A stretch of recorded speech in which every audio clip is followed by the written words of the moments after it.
Assalamualaikum warahmatullahi wabarakatuh. Hai, balik lagi di channel YouTube aku, Walan Channel. Nah, di video kali ini aku mau lanjut sharing pengalaman dulu waktu aku pengajuan nikah TNI. Kalau di video sebelumnya aku sharing tentang pengalaman yang menegangkan.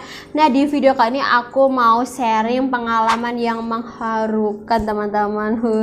Mengharukannya itu lebih mengharukan yang senang, yang bersyukur gitu ya, yang alhamdulillah hari aku sampai terharu kayak gitu. Nah, kira-kira apa sih momen mengharukan? Jadi tuh banyak sebenarnya teman-teman ya momen mengharukan, apalagi saat kita udah sah gitu ya, udah selesai nikah kantornya, udah dapat SIM gitu kan, itu momen yang paling puncak mengharukan. Tapi selain itu aku ada dua momen mengharukan yang lain ya, yang aku ingin sharing ke teman-teman ya. Ini mungkin bisa jadi apa ya, jadi tambahan wawasan gitu kan. Oh, bisa jadi tambahan, oh iya ya, kalau kita berbuat baik sama orang, nanti tuh Tuhan akan ngebales kebaikan kita, entah itu nanti ke kita ataupun ke keluarga kita. Nah, jadi teman-teman, yang pertama yaitu momen mengharukannya itu saat aku ngurus pengajuan ya teman-teman. Kan udah pasti aku tuh pengajuan tuh seorang diri ya teman-teman ya, karena kan posisi aku sama suami aku dulu kan LDR ya, suami aku di Jawa Timur, aku ada di Jawa Tengah. Nah, aku itu ngurus ke Koramil itu tuh untuk pertama kali ya teman-teman, itu aku beneran seorang diri, aku sendiri, aku nggak ngajak teman dan aku juga nggak ngajak keluarga gitu ya. Kenapa ya? Karena ya apa ya, kayak ini kan urusan aku gitu ya, urusan aku mau nikah gitu kan. Aku kalau mau ngajak temen itu ya sungkan karena teman-temanku juga pada kerja. Yang kedua, keluarga aku kayak aduh, kalau bapak ibuku juga kerja, kemudian mas-mas aku semua juga kerja, kayak semua pada sibuk gitu. Akhirnya aku ya udah, aku mantep, aku beranikan diri, aku mengurus sendiri ke Koramil ya. Saat aku mengurus ke Koramil itu ya teman-teman ya, itu aku sendiri ya kan. Aku tanya, ketemu sama babinsanya, disuruh ngampirin nih berkas yang dibutuhkan bla bla bla. Terus kemudian besoknya aku disuruh datang lagi untuk mengumpulkan berkas yang sudah diminta gitu kan. Terus akhirnya aku datang sendiri lagi nih teman-teman ke sana untuk mengumpulkan berkasnya. Nah, saat aku mengumpulkan berkas ini teman-teman, aku tuh dipersilakan masuk ke dalam Koramilnya gitu kan. Jadi kita duduk kayak di ruang tamu gitu yang buat terima tamu gitu kan. Yang jadi di sana tuh aku sama Babinsa, terus banyak staff yang lain gitu kan, lagi pada dengan pekerjaannya mereka. Kita lagi kayak bolak-balikin apa namanya berkas, lagi ngecek-ngecek sambil aku ngisi-ngisi form kayak gitu kan. Nah, tiba-tiba itu ada seorang laki-laki nih teman-teman ya yang masuk gitu kan. Terus beliau itu tuh kayak bawa berkas gitu, terus ditaruh, terus tiba-tiba tuh beliau itu duduk di sebelah Babinsa gitu. Jadi aku sama Babinsa kan ada pada misal aku di sini, ini Babinsa, terus bapak ini tuh duduk di sebelahnya Babinsa sini di depanku gitu kan. Nah, beliau itu melihat berkas aku teman-teman ya. Beliau melihat berkas aku, terus melihat nih ada nama mas aku. Jadi itu aku punya mas atau punya kakak tuh 3 ya teman-teman, itu cowok semua dan aku kan perempuan sendiri, anak terakhir. Nah, saat membaca tuh ada nama kakak aku atau mas aku tuh yang beliau kenal. Terus beliau tuh tanya, loh ini si S ya, inisial kakak aku tuh si S gitu kan. Loh ini S yang dulu sekolahnya di sini, kerjanya itu sekarang buka bengkel gitu kan. Nah, jadi mas aku yang pertama itu, masku ini kan dulu sekolah di SMK Kejuruan gitu kan, terus sekarang tuh kerja alhamdulillah bisa buka bengkel gitu loh teman-teman. Terus aku jawab, izin siap gitu kan. Oh ini aku kenal, dia teman aku dulu sekolah waktu SMK.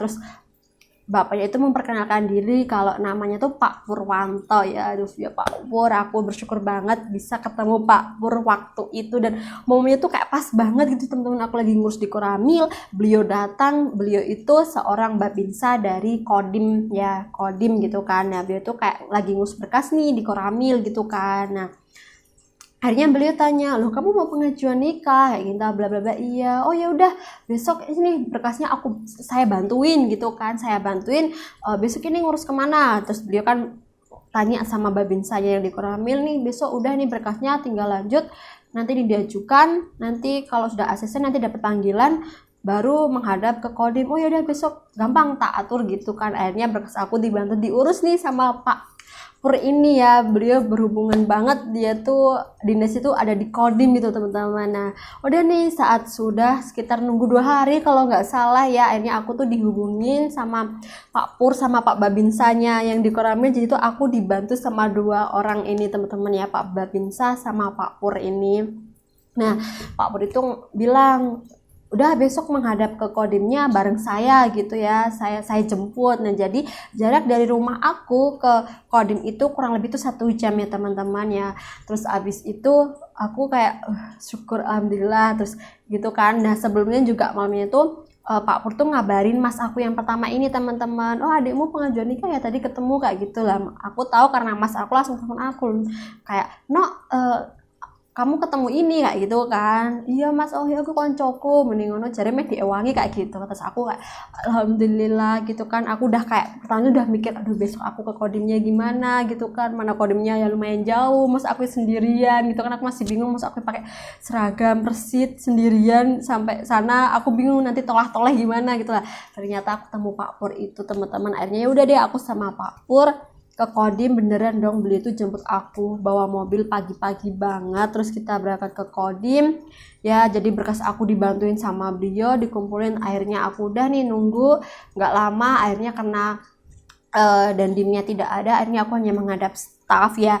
Saat di staff udah bincang-bincang, terus kemudian aku dapat SKBD ya. SKBD ini untuk dibawa ke Korem gitu kan. Nah akhirnya aku maju nih ke Korem ya, ke Koremnya tuh lebih jauh teman-teman. Kalau nggak salah dulu tuh aku di Korem Salatiga ya, tempatnya itu di Salatiga kan lebih jauh ya, kayak mikir aduh Koremnya itu di mana lokasinya aku juga nggak tahu gitu kan, aku juga belum pernah pergi sendiri sejauh itu. Dan teman-teman tahu ya aku terharu banget Pak Pur ini ya, setelah kita mengurus dari Kodim, beliau udah besok gampang ke Koremnya saya antar lagi kayak gitu. Coba teman-teman, aduh aku langsung beneran Pak Pur, ya nggak apa-apa sekalian aja saya bantuin, kan kamu juga nggak tahu kan caranya gimana, kamu juga nggak ada teman yang nemenin ya mas, kamu juga nggak paham ngurus kayak gini kayak gitu ya. Wah gue bersyukur banget. Terus ya betul dan teman-teman, besoknya atau 2 hari kemudian gitu teman-teman ya, kayaknya besoknya langsung deh aku langsung berangkat ke Korem. Dan betul teman-teman pagi hari ya Pak Pur datang lagi ya buat jemput aku ngantar ke Korem di Salatiga. Nah Pak Pur ini sudah berkeluarga, sudah punya istri ya, beliau sudah jadi TNI udah lama ya, sekarang hidupnya tuh enak gitu ya, kerja di Kodim ya, agak santai gitu kan. Nah akhirnya beliau mengantar aku sampai di Korem Salatiga sana. Dan teman-teman tahu ya Pak Pur itu langsung teman-teman ya, beliau tuh langsung sigap yang ngurus berkas aku, yang masukin, yang ngomong, yang menghadap. Jadi aku cuma diem, duduk manis, nunggu dipanggil. Udah itu tok teman-temannya. Setelah itu ternyata aku disuruh ngelampirin ada map sama fotokopi apa gitu. Terus dan teman-teman tahu Pak Pur lagi yang melakukan hal tersebut. Udah kamu duduk aja di sini biar saya aja yang keluar, kamu juga nggak tahu kan tempatnya di mana, deket ke fotokopinya. Akhirnya Pak Pur yang fotokopiin sama beli mapnya, terus dikumpulin sama beliau. Terus aku kayak Masya Allah, alhamdulillah, kayak aku seneng banget loh ketemu orang baik kayak Pak Pur gitu kan. Terus udah akhirnya aku menghadap dan rem, terus sudah selesai sehari itu. Kemudian kita balik pulang. Nah saat perjalanan pulang nih kita beli makan siang dulu nih teman-teman ya, istirahat sambil ngobrol-ngobrol beliau dulu pengajuan kayak gimana ya, kisah rumah tangga beliau, kayak cerita iya nih saya suka mancing gitu kan lah, berhubung kan sama aku suka mancing nih teman, kayak relate gitu loh pembahasan kita. Nah itu di situ aku kayak alhamdulillah bersyukur. Terus kemudian besok gimana ya, tanya kalau waktu habis ini, aku dikasih tahu habis ini kamu ngurusnya di Kesatuan Calon Suamimu sana di Jawa Timur sana ya, nanti kamu ini kayak gitu. Terus aku Masya Allah, terima kasih banget pokoknya ya, aku sudah ketemu Pak Pur ini.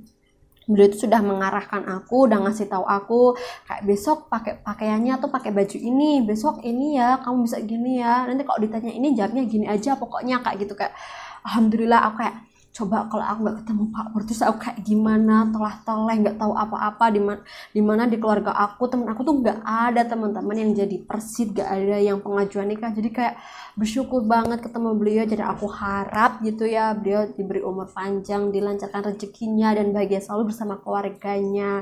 Dan tentu dengan teman-teman saat akhirnya aku nikah gitu kan ya, beliau pasti dan beliau aku undang di pernikahan aku. Aku seneng banget waktu Pak Pur itu datang bersama istri dan juga anaknya. Next, lanjut di momen mengharukan yang kedua, yaitu saat aku mengurus di Jawa Timur. Nah, kalau tadi kan aku masih mengurus di Jawa Tengah ya teman-teman, ini lanjut aku mengurus di Jawa Timur. Ya, jadi itu mengharukannya tuh apa? Aku juga pasti udah ngebayangin ya teman-teman, nanti saat di Jawa Timur hidup aku ngekos, aku sendiri kan, calon suami aku kan kerja dinas, terus aku nanti di sana gimana ya, masa aku cuma diem di kos-kosan gitu kan. Nah, teman-teman tahu ya, jadi betul ya, awal pertama kali aku mendarat di Jawa Timur ya, itu aku ngekos ya teman-teman selama seminggu, karena aku mengurus di resimen dan juga di rumah sakit dekat resimen gitu kan, di kotanya. Nah, sedangkan kesatuan suami aku tuh ada di kabupaten gitu kan. Nah, alhamdulillah kok ya, lettingnya suami aku itu minta ke suami aku, udah sini calon istrimu biar tinggal di rumah aku aja, biar nemenin istrinya kayak gitu, dan nemenin istriku kayak gitu kan. Kayak aku, wah beneran kan, lettingnya suami aku ini kan udah nikah, udah berkeluarga dan tinggal di rumah dinas gitu kan, di kesatuan. Jadi aku diajak untuk tinggal di sana nih teman-teman, jadi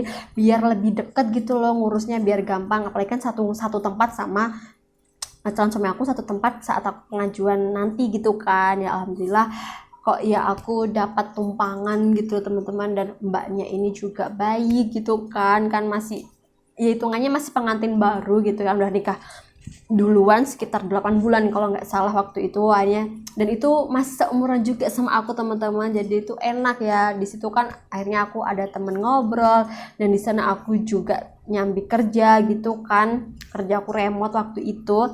Terus kemudian kok ya apesnya ya, waktu aku ngurus di kesatuan itu, komandan kesatuan itu lagi ada dinas keluar ke Bandung, jadi nunggu lumayan lama teman-teman. Pokoknya tuh aku nginep di rumah letting suami aku tuh sekitar kurang lebih tuh 1 bulan. Bayangin teman-teman, itu ngurus di kesatuan aja tuh nunggu 1 bulan namanya gitu kan ya. Terus ya udahlah, oke, tidak masalah gitu kan, karena ya alhamdulillah. Coba kalau misal aku nggak dapet tumpangan gitu kan, aku mungkin udah habis uang banyak gitu kan, buat buat sewa kos, belum nanti makan dan jajannya ya. Tapi tetap ya teman-teman, walaupun aku numpang, aku tetap kayak beliin makanan, ngasih beras, beliin sabun, beliin sayuran, belanja bareng, aku juga bantuin masak. Jadi aku dikasih lihat juga nih kan, jadi suami aku udah ngepik nih, alias udah ngajuin rumah dinas yang akan aku tinggalin nanti setelah nikah. Nah, rumah itu nggak jauh dari rumah letting suami aku, cuma berjarak 2 rumah aja. Jadi kayak dikasih lihat,